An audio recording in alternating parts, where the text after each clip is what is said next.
Well, hello again, and I just want to take a minute to say how very happy we are to be able to bring you these little bits of Dharma each day.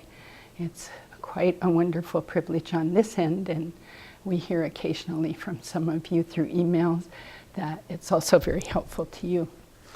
So today I was looking at another center's website and came onto this wonderful quote by Lama Yeshe, which to me, it just catches the essence of the mind training that we're doing here, and that is the core of this Buddhist path. And it's also because this morning I was just watching my self-centeredness, this kind of wish to get outside of this karmic bubble, which always sees everything as though in the entire gigantic, huge, endless, infinite universe, right here, this little teeny dot is the most important thing, and what happens to the dot is the most important thing, and everything the dot wants is the most important thing. And it's kind of driving me crazy, which might be a good sign, or it might mean I'm not doing it right. But at any rate, I want out. So here's what Lama Yeshe said this morning over the computer. If somebody were to beat you up every day and you never did anything about it, your friends would think you were crazy, some kind of an inept fool. But that's what we're like with regard to being battered by ego and attachment. They beat us up day and night, month after month, year after year, and we do nothing. If we check deeply, we'll feel really silly about this. So I think this is a wonderful finger pointing at the moon by Lama. You know, we have to really see how this ego and attachment batters us.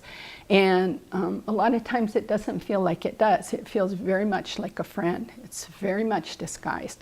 Oh no, go this way. Oh no, say that. Oh no, do this. Oh, they're doing that. No, here's the real story.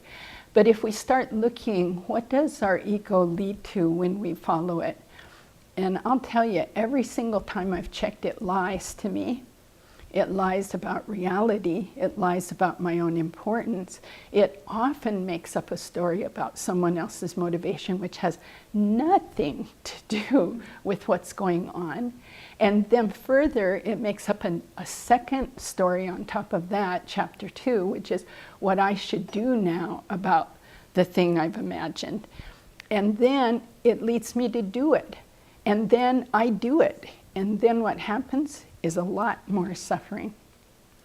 So it sounds simple, but it isn't. Why? Because we've been living with this for a long, long, long, long time. And it's like having someone in your home. We even know this on a kind of common sense psychological level in the US. You know, I used to do work with battered women and domestic violence in homes. And what people thought was normal was so amazing, and what they had accustomed themselves to was so amazing. And I remember in particular a young couple I was working with, and they were very much abusing their child, but they had both been brought up that way. They both thought it's just fine, and because they agreed on it, it seemed to them very foreign that I was talking with them about, you know, you need some parenting help, and if this doesn't stop, I would have to report it. And because at that time I wasn't being their lawyer, I was being their mediator. And they were very puzzled, but they were open to going to the classes, and things began to change. But it was like, no, this is normal. This is what you do with 2-year-olds. And it's like, wow, really, wow. And so this is how we are. This is not pointing the finger at them. This is exactly how we are. I am so used to my ego lying to me, stealing from me, stealing my time on this earth, stealing my life force this time and using it for just total nonsense. And we're just used to living with a thief and an abuser. So, if we really check up, That's what Lama Yeshe says always. Check up and check deeply. You'll feel really silly about this. And I think he's being light there by saying silly, because you'll also feel quite disturbed.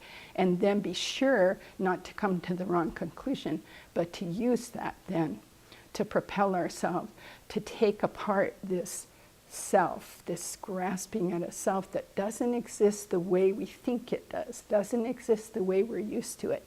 Yes, there's a conventional self. I'm here talking and reading Lama Yeshe, and I'm going to stop now. But all of that's happening, but it's not at all the way that this I sitting here is seeing it. So that's what we need to take onto the cushion. Use so many of the meditations led by Venerable in the Lam Rim or in commentaries on the Lam Rim to dismantle this false thief and liar that's in our minds, making us miserable. And we don't have to have them anymore. So let's identify the thief, throw it out, and be free.